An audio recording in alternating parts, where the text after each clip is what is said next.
Mi hermana menor anunció en plena cena familiar de cumpleaños, tirándome directamente a los ojos con una sonrisa cruel, que estaba embarazada de mi esposo. Y lo mejor de todo, agregó alzando su copa de agua, es que finalmente alguien le dará a mamá el nieto que tanto quería, ya que tú claramente no puedes. El silencio que siguió fue ensordecedor. Escuché cómo la copa se me escapó de las manos y se estrelló contra el suelo de mármol de la casa de mis padres. Pero en ese momento, lo único que podía hacer era sonreír y aplaudir lentamente. Mi familia me miraba esperando el colapso, las lágrimas, la humillación típica de una mujer traicionada. Pero lo que no sabían era que yo ya llevaba para ese momento exacto. Durante todo ese tiempo, mientras ellos creían que me estaban destruyendo, yo había estado construyendo la venganza perfecta. Soy Esperanza, tengo 32 años, y hasta esa noche de 1990. Abril, había creído que mi matrimonio con Diego era sólido. Llevábamos 5 años casados, y aunque habíamos tenido dificultades para concebir, pensé que estábamos enfrentando esos desafíos juntos. Mi hermana menor, Paloma, siempre había sido la favorita de la familia, la niña bonita, que podía hacer cualquier cosa sin consecuencias. Pero esta traición había cruzado una línea que nunca pensé que se atrevería a cruzar. La cena de cumpleaños de mamá había sido planeada durante semanas. Toda la familia estaba presente.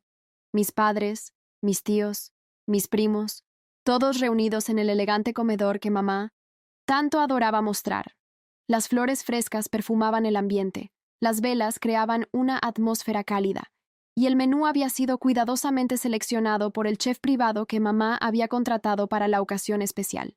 Todo parecía perfecto, hasta que Paloma decidió que era el momento ideal para su gran anuncio. ¿No vas a decir nada, hermana?, preguntó Paloma con esa voz dulce que había perfeccionado durante años para manipular situaciones. Pensé que te alegrarías por nosotros. Diego estaba sentado a mi lado y podía sentir cómo su cuerpo se tensaba. Sabía que este momento llegaría, pero verlo desarrollarse frente a toda nuestra familia le estaba costando mantener su fachada de hombre honorable. Mamá dejó su tenedor sobre el plato con un ruido metálico que resonó por toda la mesa. ¿Es cierto esto, Diego?, preguntó con una mezcla de shock y lo que podría haber sido esperanza. Papá permaneció en silencio, pero sus nudillos estaban blancos de apretar el vaso de whisky. Los tíos y primos intercambiaban miradas incómodas, algunos sacando discretamente sus teléfonos, probablemente para grabar lo que claramente se estaba convirtiendo en el drama familiar del año. Es complicado, murmuró Diego, sin poder mirarme a los ojos. Las cosas entre Esperanza y yo no han estado bien últimamente. ¿Complicado?, repetí con voz tranquila, disfrutando de cómo todos se inclinaban hacia adelante, esperando mi explosión emocional. ¿Así llamas ahora a embarazar a mi hermana a mis espaldas? ¿Durante meses? Paloma se tocó el vientre con gesto protector, jugando perfectamente su papel de Big Ma inocente. No planeamos que pasara, Esperanza. Simplemente sucedió. Diego y yo nos encontramos muchas veces cuando tú estabas trabajando hasta tarde, y una cosa llevó a la otra.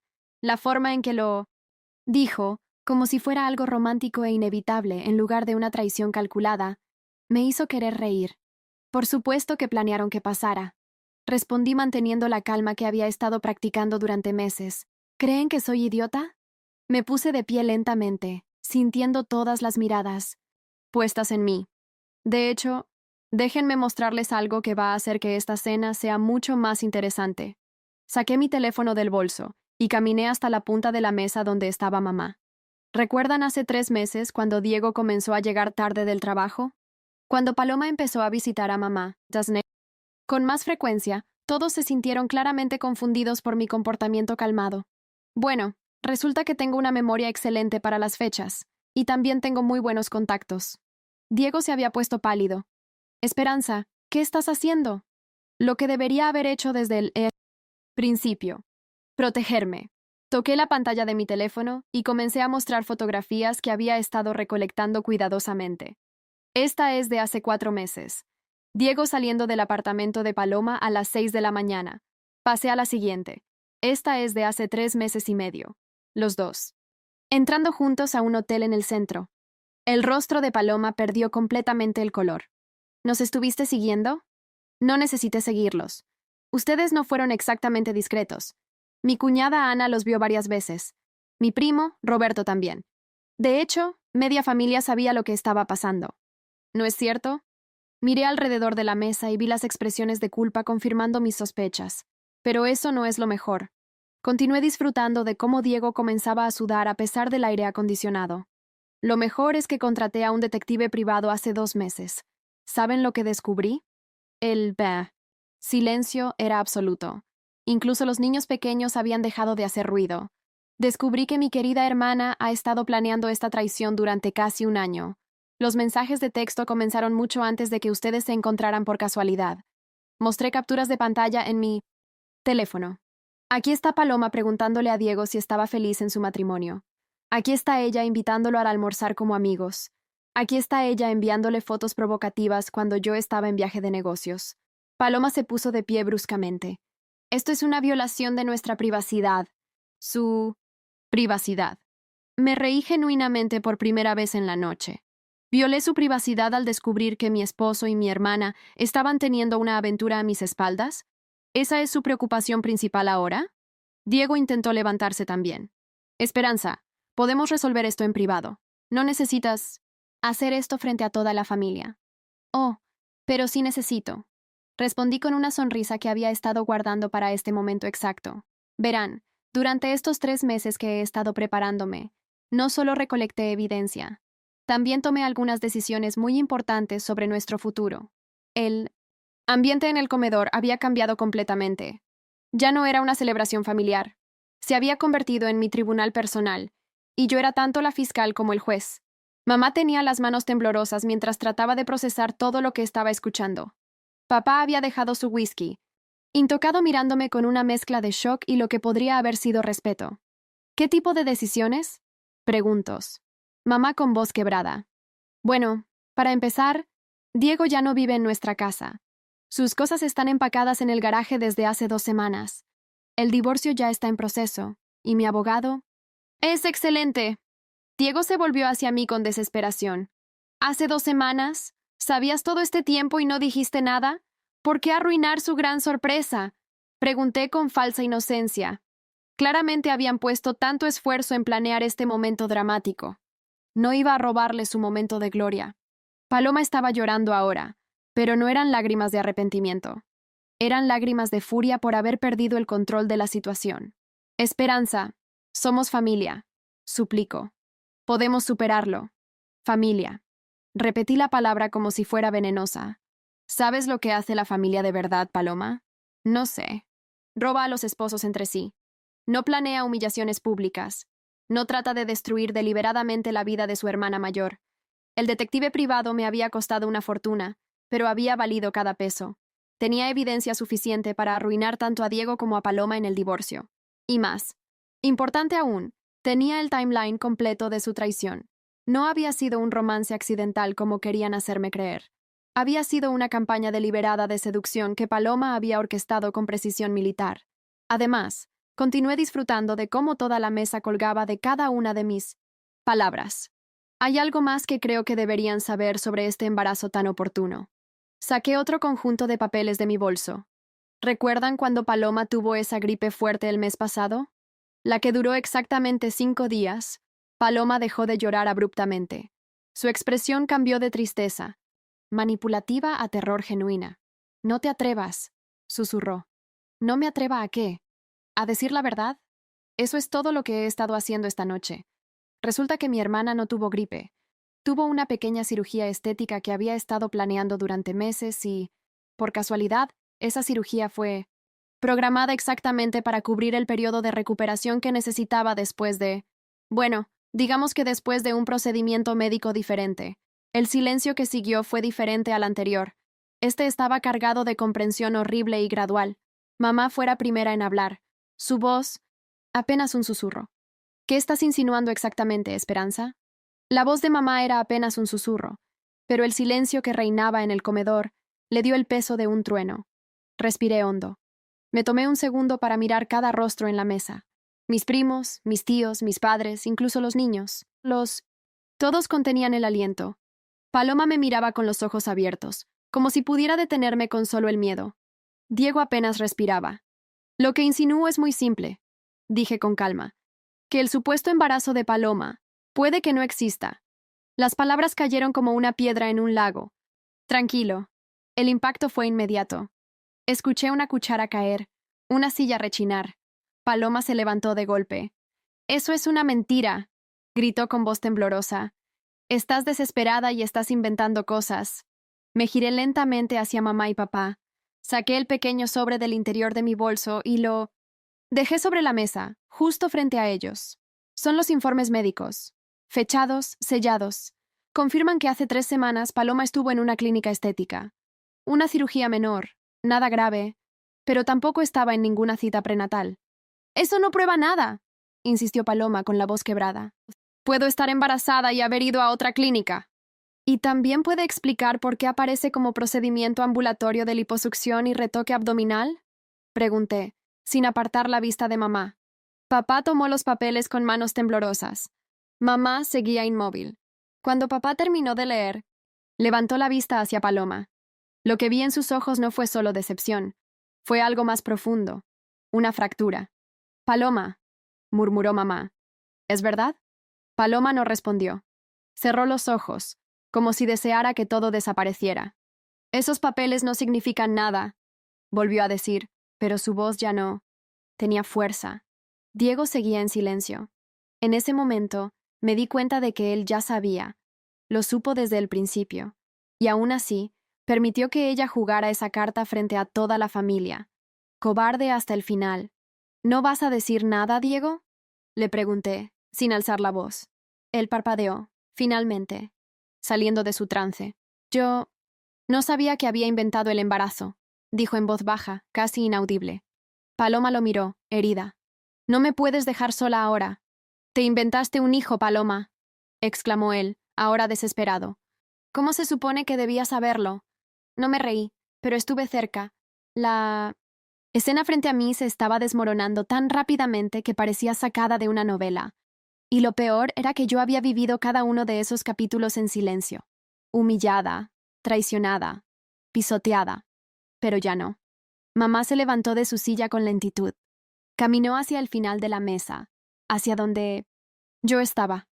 Me tomó la mano con cuidado. Sus ojos estaban llenos de lágrimas. No por Paloma, por mí. «¿Cuánto tiempo supiste todo esto?», preguntó con voz ahogada. 3 meses, respondí sin rodeos. Desde que me di cuenta de que mi esposo no me miraba igual. Desde que mi hermana venía demasiado seguido a casa. Desde que el silencio entre nosotros se hizo más fuerte que cualquier palabra. Paloma sollozaba, pero no me moví. «Tú ganaste», dijo ella en voz baja, sin atreverse a levantar la vista. «¿Eso querías?». «No», respondí con serenidad. «Yo no gané, solo me liberé». Y entonces me senté. La escena se quedó congelada por unos segundos. Nadie se atrevía a hablar. Yo había terminado, por ahora. Pero esa noche solo fue el principio. Esa noche, al regresar a casa, la adrenalina seguía corriendo por mis venas. Me temblaban las manos, pero no por nerviosismo, sino por la liberación. Había imaginado ese momento durante meses, una y otra vez, cada palabra, cada revelación, cada expresión de sorpresa, culpa o indignación. Pero lo que no esperaba era lo que sentí al final de todo. Vacío. Entré a mi apartamento, aquel que antes compartía con Diego, y encendí las luces. Todo estaba en su lugar, limpio, ordenado, demasiado ordenado. No había fotos en la repisa, ni chaquetas suyas sobre el sofá, ni el aroma de su loción flotando en el aire. Solo quedaba yo, mi silencio y mi evidencia. Fui directamente al escritorio. Encendí el ordenador. Había una carpeta oculta con el nombre personales. Al abrirla, el archivo seguía allí. Grabación cámara, 21 de junio, TMP4. Me quedé mirando la pantalla durante varios segundos, indecisa. Lo había guardado como último recurso, como la prueba irrefutable que destruiría todo si llegaba a necesitarlo. Ya no lo necesitaba, pero no podía evitar querer verlo. Quería asegurarme de que no me había imaginado todo, de que no había exagerado. Necesitaba confirmar mi propia realidad. Le di play. La imagen era clara, aunque tomada desde un ángulo alto, cerca de la esquina del armario. La cámara había sido instalada por seguridad, meses atrás, cuando la zona tuvo un par de robos. Nunca pensé que grabaría algo así. Ahí estaban ellos, Paloma y Diego, en mi cama. Ella llevaba mi bata de seda azul, esa que mamá me regaló en mi cumpleaños. Él estaba recostado, riéndose, relajado, como si fuera su lugar natural. No va a sospechar. Nada, dijo ella, jugando con su cabello rubio, ahora recogido en una trenza. Es perfecta para ocultarnos, respondió él, girándose para besarla. Me senté lentamente, conteniendo el impulso de apagar la pantalla. Pero no lo hice. Sigue creyendo que estás estresado por el trabajo. No se entera de... Nada, continuó Paloma riéndose. A veces me siento culpable, murmuró Diego acariciándole el brazo. ¿Culpable por qué? Tú mereces ser feliz, susurró ella. Y yo también. Sentí náuseas, no solo por lo que hacían, sino por la seguridad con la que lo decían. Como si yo fuera un obstáculo en lugar de una persona. Como si mi vida fuera un simple decorado en su historia de amor. Cerré el video. No lloré. No grité. Solo respiré hondo. Al día siguiente, reenvié el archivo a un correo alternativo que mamá usaba para asuntos personales. No le escribí ninguna nota. No hacía falta. Horas más tarde, recibí un mensaje suyo. Lo vi. No sé qué decir. Estoy contigo. Y eso fue suficiente. Pero los ecos de ese video no tardaron en llegar más lejos. Para cuando el fin de semana llegó, los rumores ya se esparcían como fuego. No fui yo quien los alimentó. Fue la familia. Cada uno que vio el archivo, cada uno que había estado en la cena, cada uno que prefirió mirar a otro lado durante meses, ahora querían redimirse compartiendo la verdad. Paloma me llamó. No contesté. Diego también lo intentó. Apagué el celular. La verdad, una vez liberada, tiene hambre propia. Ya no necesitaba empujarla. Solo tenía que observar cómo arrasaba con todo lo que se había construido sobre mentiras. Ese archivo, ese fragmento de traición doméstica, era ahora la semilla de su propio derrumbe. Yo, mientras tanto, comenzaba a reconstruirme. Lenta, silenciosa, pero invenciblemente. Una semana después de la cena, creí que todo se había calmado, que finalmente podría respirar, volver a mi trabajo, a mi silencio, a mi rutina sin fantasmas. Pero no fue así. A veces, cuando limpias una herida, lo que sale no es alivio. Es más pus. Eran las 6 de la tarde de un jueves cuando sonó el portero eléctrico. No. Esperaba visitas. Ni pedidos, ni vecinos. Mi cuerpo supo antes que mi mente. Era ella. Soy yo. Paloma, dijo su voz, tenue, casi apagada. Por favor, necesito hablar contigo. Estuve a punto de colgar, de fingir que no estaba, pero una parte de mí, la parte más humana o tal vez la más curiosa, quiso verla. Quiso saber cómo lucía después de que la máscara se había roto. Presioné el botón para abrir y dejé la puerta del departamento entreabierta. Paloma entró despacio, como si temiera que el suelo se deshiciera bajo sus pies. Llevaba una chaqueta gris clara y jeans. No tenía maquillaje. Su cabello rubio estaba suelto, pero descuidado. Parecía otra. O tal vez era la misma de siempre, pero sin el disfraz. Tienes 5 minutos, le dije, cruzada de brazos. Se sentó en el borde del sofá, sin mirarme directamente. No sé por dónde empezar, murmuró. Empieza por la verdad. Por una vez. Suspiró. Luego levantó la vista. Sus ojos estaban rojos. No sabía si por llanto o por falta de sueño. Todo empezó como un juego, confesó. Al principio no quería nada con Diego. Te juro. Solo quería demostrar que también podía tener lo que tú tenías. No dije nada. Esperé. Mamá siempre miraba como si fueras perfecta, continuó. La hija que estudió, que se casó, que compró su casa.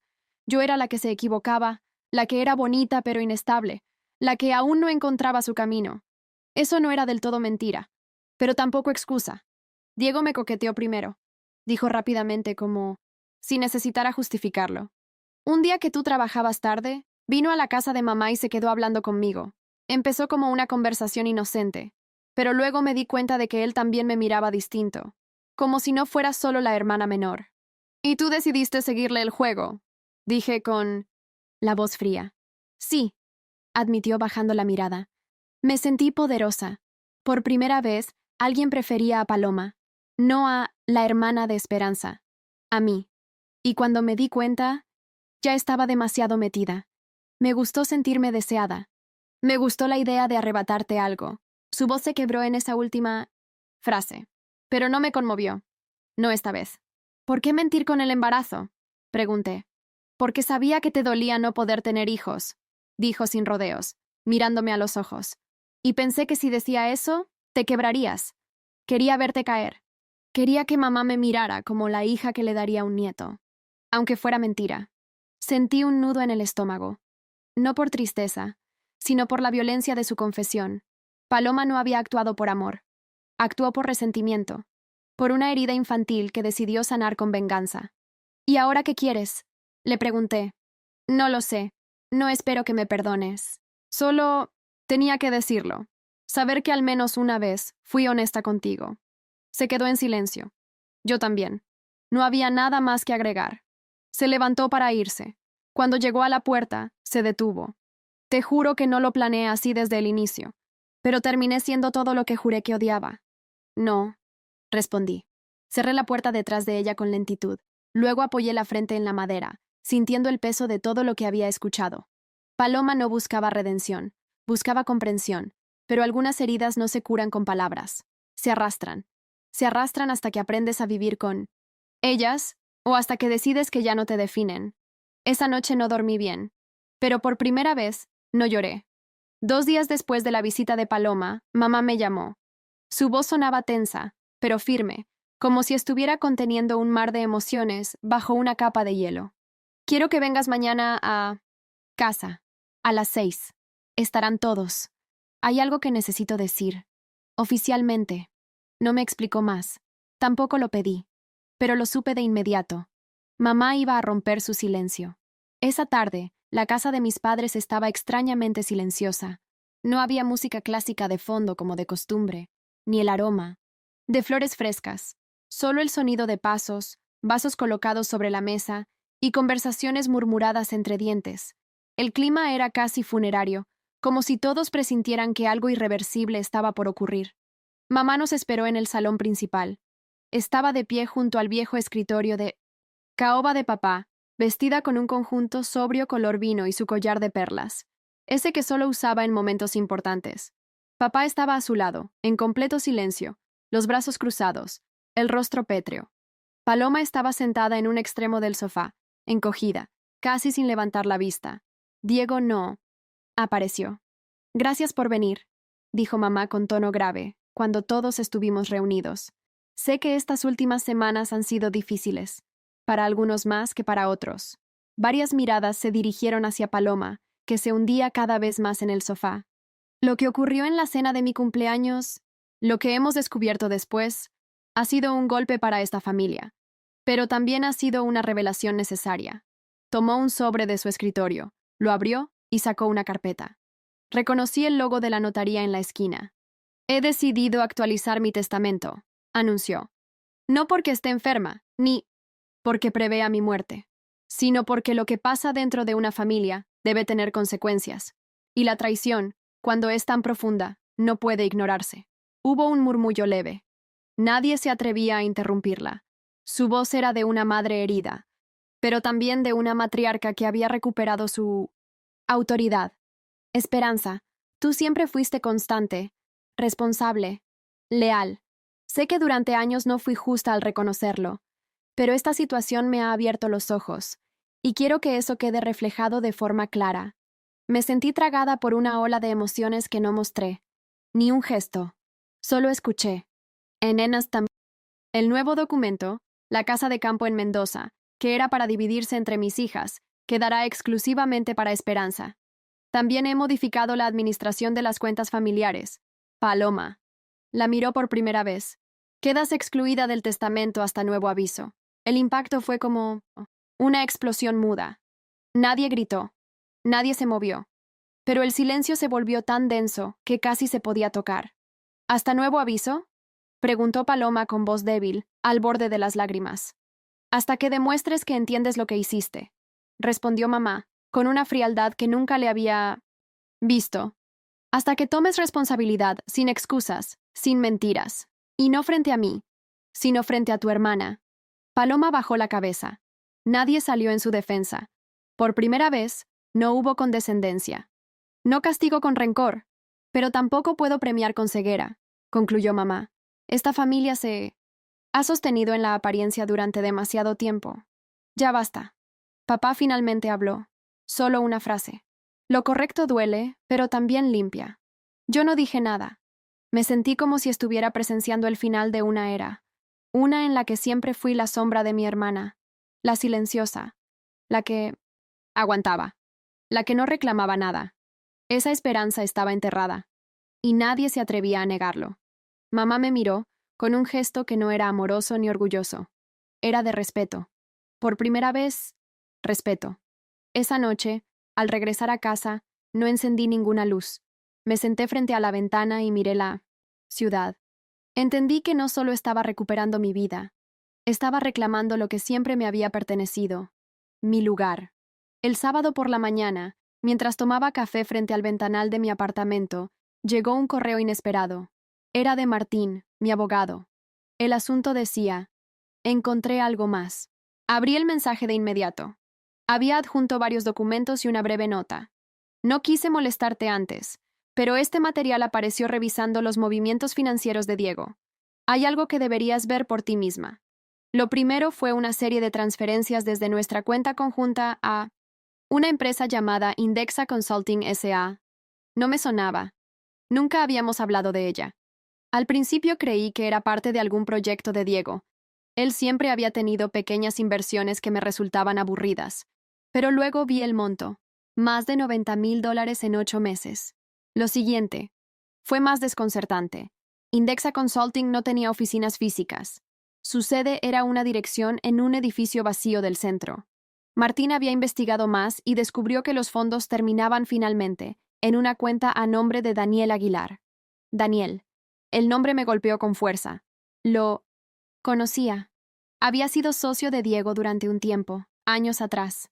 Alto, delgado, siempre vestido de traje caro y sonrisa encantadora. Había venido a cenar a nuestra casa varias veces. Incluso me saludó con un cuñada en más de una ocasión. Abrí el resto de los documentos con el estómago revuelto. Las fechas, las firmas, los registros, todo estaba ahí. Transferencias entre ellos, mensajes interceptados por el detective que aún tenía activo. Conversaciones que iban desde temas de negocios hasta mensajes con evidente carga emocional. Demasiada carga. Uno me dejó congelada.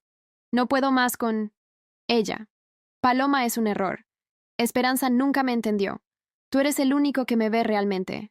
Diego. No era solo una traición. Era una red completa de mentiras, como una telaraña tejida con precisión. Diego no solo me engañaba con mi hermana, también con Daniel. Y al parecer, desde mucho antes. Repente, todo cobró sentido. Las noches que volvía tarde sin explicación.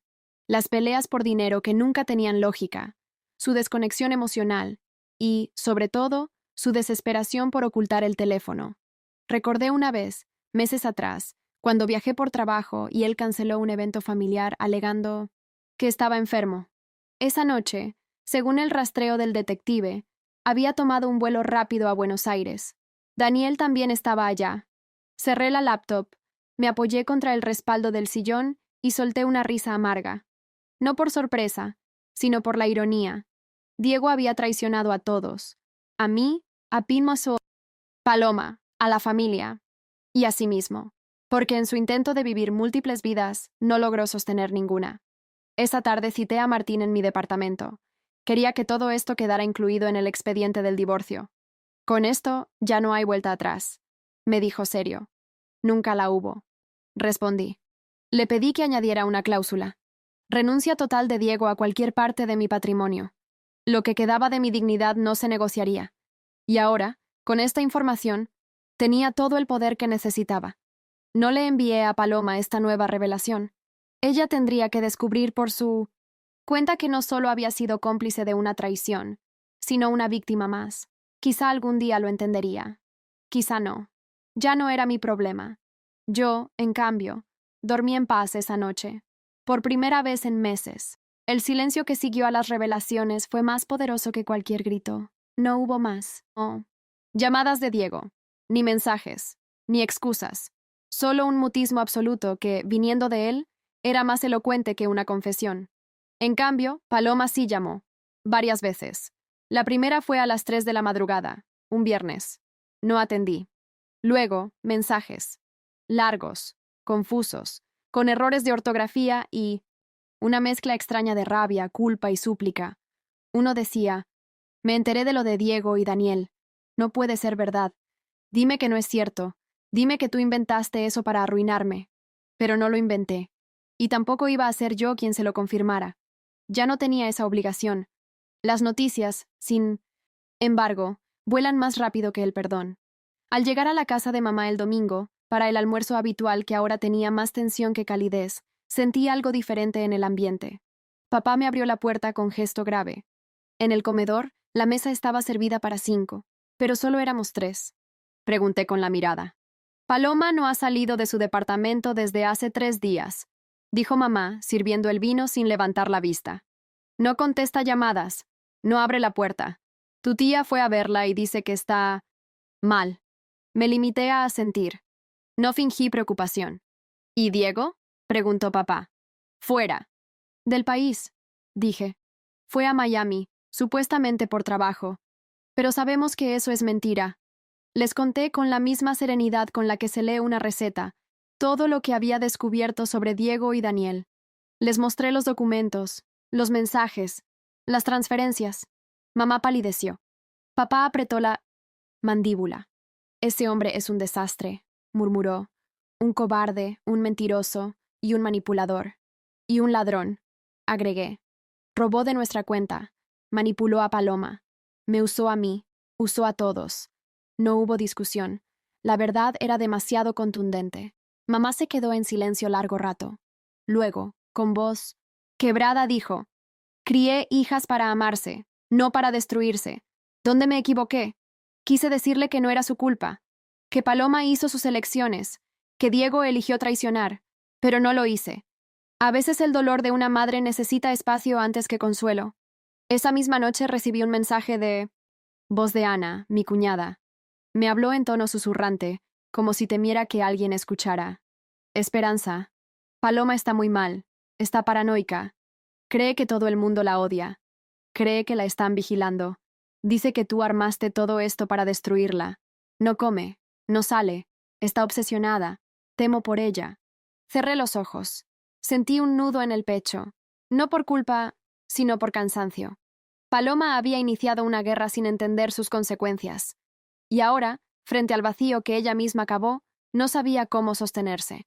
Una semana más tarde, llegó la noticia que ya era inevitable. Diego y Paloma habían terminado, por mensaje, sin explicaciones, sin despedidas. Él simplemente se fue, dejándola con su escándalo, su vergüenza y su soledad. La familia ya no la visitaba. Sus amigas, la mayoría más cercanas a mí que a ella, dejaron de escribirle. Mamá canceló el té de los jueves, y papá, el más duro de todos, se refería a ella con el seco y doloroso tu hermana. Y así, Paloma cayó. No en un abismo espectacular ni en una escena melodramática. Cayó como caen los que sabían que estaban equivocados, pero apostaron de todos modos. Cayó sola. Mientras tanto, yo comenzaba a despertar de mi letargo emocional. Volví a salir con amigos. Empecé yoga. Me inscribí en un taller de escritura. Y cada noche, al cerrar los ojos, sentía que mi respiración era un poco más mía. Sin culpa, sin peso, sin él. Estaba reconstruyéndome. Mientras ellos se deshacían, pensé que lo había visto todo, que Diego, al ser descubierto, se marcharía con la cola entre las piernas, como hacen los cobardes cuando se les cae la máscara. Pero estaba equivocada. Los verdaderos manipuladores no saben perder, no saben retirarse, su ego no lo permite. Todo comenzó con una notificación judicial, un sobre blanco, elegante, sellado con mi nombre en letras negras. Al abrirlo, me encontré con algo que me revolvió el estómago. Diego estaba presentando una demanda por violación de privacidad. Alegaba que lo había espiado ilegalmente, que había usado material fuera de contexto y que todo el proceso de divorcio estaba viciado por intimidación emocional. Tuve que leer el documento 2 veces. La arrogancia de ese hombre no conocía límites. Llamé de inmediato a Martín, mi abogado. No puede estar hablando en serio, dije, con el papel aún temblando en mis manos. Lo está, respondió él. Pero no tiene fundamentos. Las cámaras estaban en tu propiedad. La cuenta era compartida. Los mensajes no fueron hackeados, fueron aportados por testigos. Esto es una jugada sucia, Esperanza. Está intentando presionarte para un acuerdo más favorable. Pues se equivocó de persona, respondí, con la mandíbula tensa. Días. Después, Diego reapareció. No en persona. No con un mensaje directo. Lo hizo a través de las redes sociales. Publicó una foto en un yate, en Miami, con una mujer desconocida a su lado. En la descripción, nuevo capítulo. Paz, amor, sin dramas. Los comentarios fueron un campo de batalla. Algunos lo felicitaban. Otros, muchos más, lo insultaban. Y en medio del caos digital, recibí una notificación privada. Diego había compartido públicamente parte del video de la cena, cortado y editado para hacerme parecer desquiciada. En su versión, yo gritaba, me levantaba abruptamente, mostraba fotos sin contexto. Cortó las partes donde él confesaba, donde Paloma mentía, donde todos confirmaban la traición. El clip se hizo viral en su pequeño círculo de conocidos. Algunos lo tomaron en serio, otros, no. Martín volvió a llamarme. Podemos demandarlo por difamación, me dijo. O podemos usar esto a nuestro favor en la audiencia. Quiero destruirlo, confesé, por primera vez sin esconderlo. No solo quiero ganar, quiero que no le quede ni una excusa para hacerse la víctima. Y así lo hicimos. En la audiencia siguiente, llevamos todo. El video original completo, los registros de transferencia, las pruebas del montaje de Diego en redes y los testimonios de al menos 5 personas, incluida mi prima Ana, que confirmaron haber presenciado su infidelidad y maltrato emocional. Diego llegó con su sonrisa plástica y un traje impecable, como si aún creyera que podía salir de ahí con algún tipo de victoria. Su abogado parecía nervioso. Sabía que no podían sostener la demanda. La jueza, una mujer de unos 50 años con voz firme y mirada cortante, escuchó todo con atención. Cuando terminó la exposición de Martín, miró a Diego con una mezcla de decepción y desdén. Señor Rivas, dijo, este tribunal no es un escenario para lavar su imagen. Aquí no premiamos a quienes mienten, manipulan y luego intentan jugar a ser víctimas. Diego no dijo nada. No podía. El veredicto fue rápido. Demanda